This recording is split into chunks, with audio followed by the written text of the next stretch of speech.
Making money by publishing political and social commentary has never been more difficult than it is now, but making money by publishing the material on the internet has become kind of the El Dorado of the publishing world, an entrepreneurial dream that may turn out to be an illusion. Still, there are now three major contenders going for the gold, each with a very different presentation of news and analysis. And here's a tale of the tape on how they stack up. The latest contender has a delicious title, The Daily Beast, and it launched about a month ago. The Huffington Post launched in 2005, and the one that really started it all, the Drudge Report, has been around since 1995. The Daily Beast is too new to get a sense of the audience, launching just last month, but it has received a lot of buzz so far. The Huffington Post pulls in about 1.3 million hits a month, and Drudge about 2.3 million visitors a month. And for a little background on the founders of these sites, The Daily Beast is published by Tina Brown, whose success came from editing magazines, Vanity Fair, The New Yorker, and Talk. Arianna Huffington, of the site that bears her name, is an author and syndicated columnist who ran unsuccessfully for governor in 2003. And Matt Drudge, well, before launching his site, he was in sales. So how will the Daily Beast break out of the pack? Here with me, author, editor, and co-founder of this new news site, The Daily Beast, Tina Brown. Great to see you. Thank you for coming in. Appreciate it. It has a very different look. I must admit, for the past week, I've been looking at it just about every day, and I'm a convert. I'm so happy. It is a wonderful site. Thank you. Now, a lot of people who write for it are great writers, people like Christopher Buckley, about whom there's a story in and of itself, and some other people. But the economic model is very different from the Huffington Post or Drudge Report, which is essentially a link site. How did you come up with this, the model of the design? The model for the site, you mean the way it looks? The way it looks. Well, you know, I wanted to do something that had a really elegant, sort of glamorous look at the same time as having a strong sort of political and business material in it. And, you know, people haven't really done that before. You know, the sites tend to be pretty utilitarian. But coming from glossy magazines as I do, I think that, frankly, advertisers are going to be much more attracted at this point, with so much clutter out there, to a site that really has a very strong visual identity and a very clean, very strong and easy. It's very easy to negotiate around, and the links, you have a lot of suggested links. Say you're probing one of the links, it will suggest some other ones, but it doesn't force you into places you don't want to be. No, it doesn't. Well, you know, being someone who in a way hadn't ever done this before but come from print, it was good to work with this very sort of high-tech firm who the tension between us was great because they were all about the interactive and they understand how that works, but I understand how readers and people who love stories react. You know, so those two things together, I think, is what's made the site very clean. Something you haven't had to deal with that much is video. Do you have video links We do on have, there oh yes, as well? we absolutely do. We've actually had 600,000 video hits in our first month of life, which is amazing. We have some very good video on the site. We do all the comedy. We do really great mashes of you know, the news content and so forth.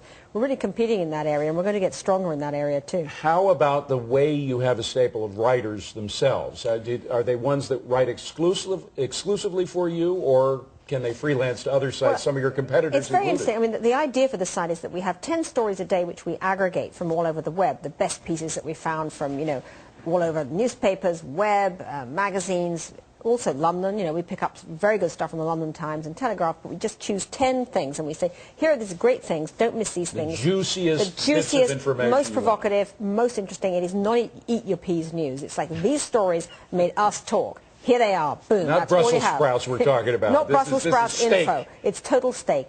And then we have like 10 or 12 other stories which we assign. It's actually coming from all the freelance relationships that I have, because what I've actually felt strongly is, you know, having done 4 magazines at this point and a talk show, I know so many writers. I have such a lot of sort of relationships really with the creative community that we tend to know where to go to get what we want. So if we have a fabulous piece, for instance, just today about Bill Kristol and Sarah Palin, and whether or not, you know, he had been influential in that pick and so forth, we know exactly where to go to get that story. What about investigative? One of the criticisms of you when you were at the New Yorker was you spent so much money on these long investigative pieces that were fascinating pieces, but that really weren't economical in the long run. Do you have room for investigative pieces? Well, here? First of all, you know, the New Yorker, that was always the model. That's how the New Yorker built itself, on those long pieces, and I took over and actually made the pieces quite a lot shorter than they'd ever been before. You know, long investigative journalism is right now not a great thing to be doing on the web. I mean, I love that kind of journalism. I'm not lit by it. I mean, what we've actually do is something I call the big fat story. And the big fat story every day is where we take one story and we break it out into all the different components. And I think that actually one very good way to do narrative journalism, which I'm thinking about, is actually to break the story up into parts and to sort of make it into different sections. No, not serialize it, but break it up into its different components so that you have like little short takes out of the story. Maybe the political component, exactly the economic component. Exactly. You know, here's the profile of the guy. Here is the piece about the wife. Here is the story about what happened at the murder.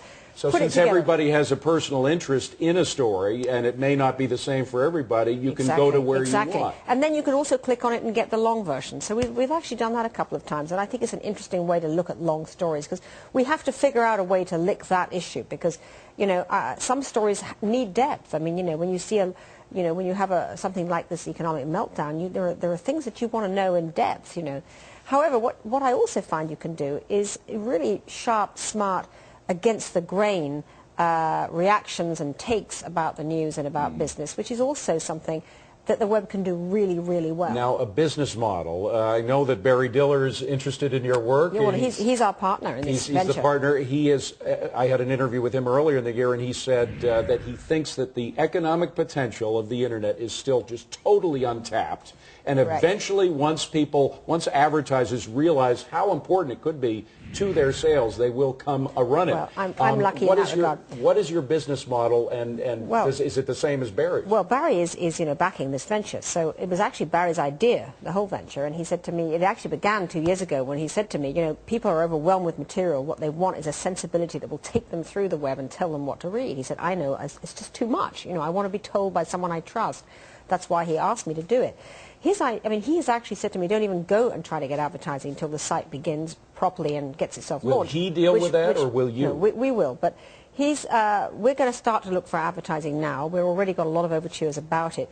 But he feels strongly, and I think he's right, that if you build the audience, the advertisers will come, and that even if you have to have a few transitional years before it fully monetizes, the fact is it is going in that direction. It is coming. And those who have the nerve and the vision will find a way to make it work. And there are sites, of course, that do. I've got to ask you quickly about, they're telling me I got to wrap, but about Arianna, who you and I both know personally. It's kind of ironic that you're her competitor now. Well, but the thing about the web is it's not really a competitive situation, because, she drives traffic to me and I drive traffic to her. So actually it's no longer that old kind of binary model where you're sort of competing like you did in print.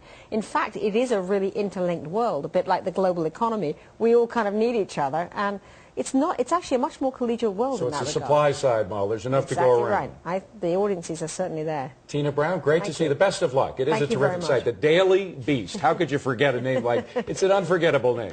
Coming up.